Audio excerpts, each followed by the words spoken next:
Welcome students, welcome to the YouTube channel run by Guru Tegh Bahadur College for Women Lel Khurd. Today's our topic English Compulsory Plus 2 Arts and Commerce Chapter 4th Robots and People, written by Isaac Asimov. Firstly, introduction of the lesson. A robot is a machine that can perform a complicated series of tasks automatically. ये जो chapter है ये robots and peoples के उपर है। ये दसिया गया कि रोबोट्स की कर सकते हैं और लोग की कर सकते हैं।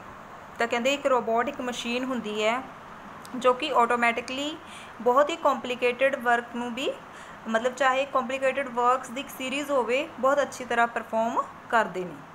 In scientific stories a robot is a machine that is made to look like a human and that can do something that a human can do। कहते साइंटिफिक स्टोरीज़ की गल करिए तो उन्होंने लिखा हुआ है कि रोबोट एक अजिही मशीन है जो कि ह्यूमनस की तरह ही दिखती है और वो सब काम कर सकती है जो एक ह्यूमन बीइंग कर सकता है। These days more and more robots are being put into factories। अज दे इस युग दे विच बहुत ज़्यादा मात्रा दे विच रोबोट्स फैक्ट्रीज़ दे विच बनाए जा रहे हैं।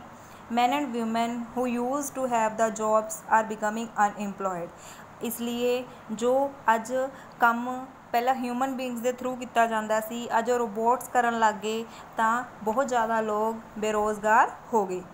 Until the 1970s, there were many jobs that only human beings could do। जब 1970 का टाइम सी तो जॉब्स अजियां सी जो सिर्फ ह्यूमनस ही कर सकते सी होर कोई नहीं। Some of these jobs are dangerous. इन्हां विचों कुछ काम बहुत खतरनाक भी होंदे सी। वर्किंग इन माइंस और ऑन बिल्डिंग कंस्ट्रक्शंस और विद डेंजरस कैमिकल्स और explosive are jobs that it would be better for human beings not to have to do.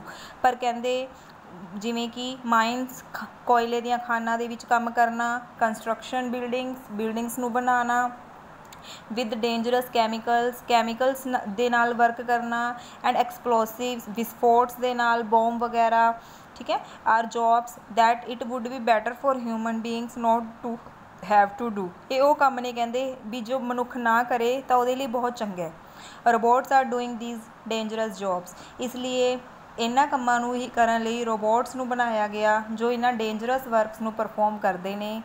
More and more jobs are being done by robots. अज robots होर भी बहुत अलग अलग तरह के काम करन लग पे। Robots are smarter than other machines. Robot होर दूजी किसी भी मशीन नालों ज़्यादा स्मार्ट ने। They are still capable of very simple task. वो ईजी तो लैके डिफिकल्ट सारे वर्क बहुत ही कैपेबिलिटी नाल करते हैं। Robots are not going to stay in the same place.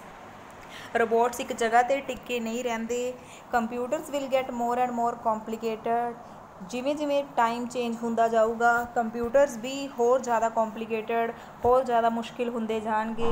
Robots will have more and more abilities. इस तरह जिमें जिमें युग चेंज होंदे जाएंगे रोबोट्स दे विच भी होर नए नए टैलेंट्स पैदा होंदे जाएंगे। Now it's complete summary. The United states is going slow with industrial robots. जो यूनाइटेड स्टेट है मीनस जो USA है अमेरिका है उन्हें अपनी जो स्पीड है उन्होंने स्लो करता रोबोट्स बनाने दे विच। जो रोबोट्स दी इंडस्ट्रीयल वर्क है उस दे विच उसने अपना काम स्लो करता। It is mainly due to the fear of unemployment. शायद इस वजह नाल क्योंकि USA नूं हुण डर है कि किते रोबोट्स ज़्यादा होने करके बेरोज़गारी ना बढ़ जाए। As more and more robots are put in factories, men and women who used to be employed would lose their jobs। जिमें ज़्यादा तो ज़्यादा रोबोट्स फैक्ट्रीज़ दे विच बनाए जाएंगे जो आदमी और औरतां ने जो कि उन्हां जॉब्स नूं करदे ने जिहड़े कि हुण अगर रोबोट्स के थ्रू कराए जाएंगे तो वो अपनी जॉब्स नूं खो देंगे। Until the 1970s, there were many jobs that only human beings could do। 1970 का टाइम वो टाइम सी जदों कि कुछ जॉब्स अजियां होंदियां सन जो सिर्फ ह्यूमन बीइंग्स ही कर सकते सन। Some of the jobs that only human beings can do are dangerous. उन्हां विचों कुछ जॉब अजियां भी सी जो कि मनुखा अगर करते सी तो उन्हां लई खतरनाक सी। working in mines or on building construction or with dangerous chemicals or explosives or under difficult weather conditions, all the jobs that it would be better for human beings not to do them। ਜਿਵੇਂ ਕਿ मैंने ਤੁਹਾਨੂੰ ਪਹਿਲਾਂ ਵੀ ਦੱਸਿਆ ਹੈ ਕਿ minus ਦੇ ਵਿੱਚ ਵਰਕ ਕਰਨਾ, ਕੰਸਟਰਕਸ਼ਨਸ ਕਰਨਾ ਬਿਲਡਿੰਗਸ ਦੀ, ਡੇਂਜਰਸ ਕੈਮੀਕਲਸ, ਐਕਸਪਲੋਸਿਵਸ ਨਾਲ, ਅਲੱਗ-ਅਲੱਗ ਵੈਦਰ ਕੰਡੀਸ਼ਨਸ, ਮੌਸਮ ਦੇ ਅਲੱਗ-ਅਲੱਗ ਕੰਡੀਸ਼ਨਸ ਦੇ ਵਿੱਚ ਜੋ ਜੋਬਸ ਹੁੰਦੀਆਂ ਨੇ ਉਹ ਬੈਟਰ ਹੁੰਦਾ ਕਿ ਅਗਰ ਹਿਊਮਨ ਬੀਂਗਸ ਨਾ ਕਰਨ। ਤਾਂ ਇਸ ਚੀਜ਼ ਨੂੰ ਹੀ ਮੱਦੇਨਜ਼ਰ ਰੱਖਦੇ ਹੋਏ ਰੋਬੋਟਸ ਦੀ ਖੋਜ ਹੋਈ ਤਾਂ ਕਿ ਇਹ ਜੋ ਡੇਂਜਰਸ ਵਰਕ ਹੈ ਉਹ ਰੋਬੋਟਸ ਦੇ ਥਰੂ ਕਰਵਾਏ ਜਾਣ। Some routine jobs don't require human brains. ਕੁਛ ਆਮ ਜੋ ਰੂਟੀਨ ਦੇ ਆਪਣੇ ਕੰਮ ਨੇ ਉਹਦੇ ਵਿੱਚ ਮਨੁੱਖ ਦੇ ਦਿਮਾਗ ਦੀ ਲੋੜ ਨਹੀਂ ਹੈ, but doing them again and again makes them easy to do. ਕਿਉਂਕਿ ਜਿਵੇਂ ਜਿਵੇਂ ਆਪਾਂ ਉਸ ਕੰਮ ਨੂੰ ਬਾਰ-ਬਾਰ ਕਰਦੇ ਹੈ ਤਾਂ ਉਹਨੂੰ ਕਰਨਾ ਈਜ਼ੀ ਹੋ ਜਾਂਦਾ ਹੈ ਕਿਉਂਕਿ ਆਪਣੀ ਪ੍ਰੈਕਟਿਸ ਹੋ ਜਾਂਦੀ ਹੈ। Robots are more complicated than any other machine we have ever had. जो अपने कोले अज दे इस युग दे विच जिन्नियां भी मशीन्स ने रोबोट्स उन्हां सब नालों ज़्यादा कॉम्प्लीकेटेड मशीन है। They are complicated enough to do jobs that until now only human beings could do. ਉਹ ਜੋਬਸ ਵੀ ਕਰਦੇ ਨੇ ਜੋ ਕਿ ਹਿਊਮਨ ਬੀਂਗਸ ਵੀ ਕਰ ਸਕਦੇ ਨੇ, but they are too simple for the marvellous brain human being have. ਪਰ ਜੋ ਮਨੁੱਖ ਦਾ ਦਿਮਾਗ ਹੈ ਉਹ ਇੰਨਾ ਜ਼ਿਆਦਾ ਮਾਰਵਲਸ ਹੈ, ਇੰਨਾ ਜ਼ਿਆਦਾ ਇੰਟੈਲੀਜੈਂਟ ਹੈ ਕਿ ਉਸਦੇ ਲਈ ਕੋਈ ਵੀ ਕੰਮ ਮੁਸ਼ਕਿਲ ਨਹੀਂ ਹੈਗਾ, ਹਰ ਕੰਮ ਈਜ਼ੀ ਹੈ ਕਿਉਂਕਿ ਰੋਬੋਟਸ ਵੀ ਤਾਂ ਇੱਕ ਮਨੁੱਖ ਦੇ ਹੀ ਦਿਮਾਗ ਦੀ ਉਪਜ ਹੈ। ਠੀਕ ਹੈ, ਤਾਂ ਜੋ ਕੰਮ ਰੋਬੋਟ ਕਰ ਸਕਦਾ ਉਹ ਮਨੁੱਖ ਕਿਉਂ ਨਹੀਂ ਕਰ ਸਕਦਾ। The robots, even though they are smarter than other machines, are still capable of only very simple tasks। उस टाइम ਦੇ ਵਿੱਚ ਜੋ ਰੋਬੋਟ ਸੀ ਚਾਹੇ ਉਹ ਦੂਸਰੀ ਮਸ਼ੀਨਸ ਦੇ ਨਾਲੋਂ ਜ਼ਿਆਦਾ ਮਤਲਬ ਕਿ ਸਮਾਰਟਰ ਸਨ, ਜ਼ਿਆਦਾ ਚਾਲਾਕ, ਜ਼ਿਆਦਾ ਕੈਪੇਬਲ ਸਨ, ਬਟ ਫਿਰ ਵੀ ਉਹ ਸਿਰਫ ਸਿੰਪਲ ਟਾਸਕ ਕਰਨ ਦੇ ਵਿੱਚ ਹੀ ਕੈਪੇਬਲ ਸਨ। Robot should be allowed to do some simple jobs. Robots तो सिर्फ कुछ सिंपल जॉब्स ही करवानियाँ चाहिए ने। After all whenever there is an important new invention some jobs are lost. क्योंकि ये कुदरत का नियम है कि जो भी कोई एक नया इन्वेंशन होंदा है तो कुछ लोगों की जॉब्स चली जाती है।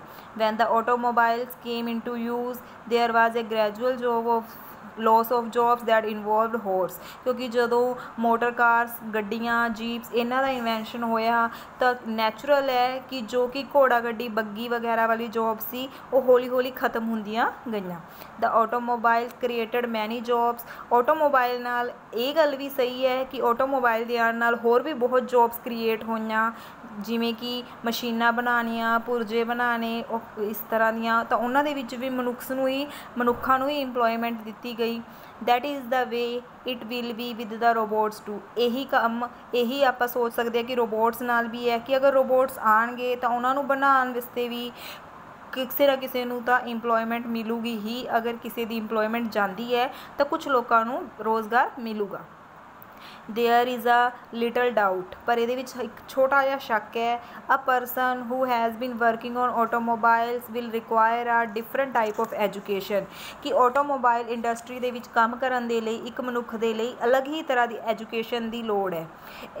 People with old style of jobs will need to be trained. जो लोग पुराने तरीके नाल जॉब्स कर रहे हैं उन्होंने अज ट्रेनिंग की लोड़ है एंड री एजुकेटेड, और उन्होंने न्यू एजुकेशन देने की लोड़ है। It will have to be done, ये करना ही पऊगा।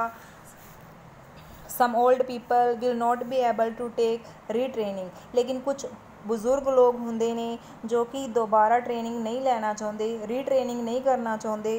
Even with the introduction of robot, some sort of jobs will have to be found that they can do।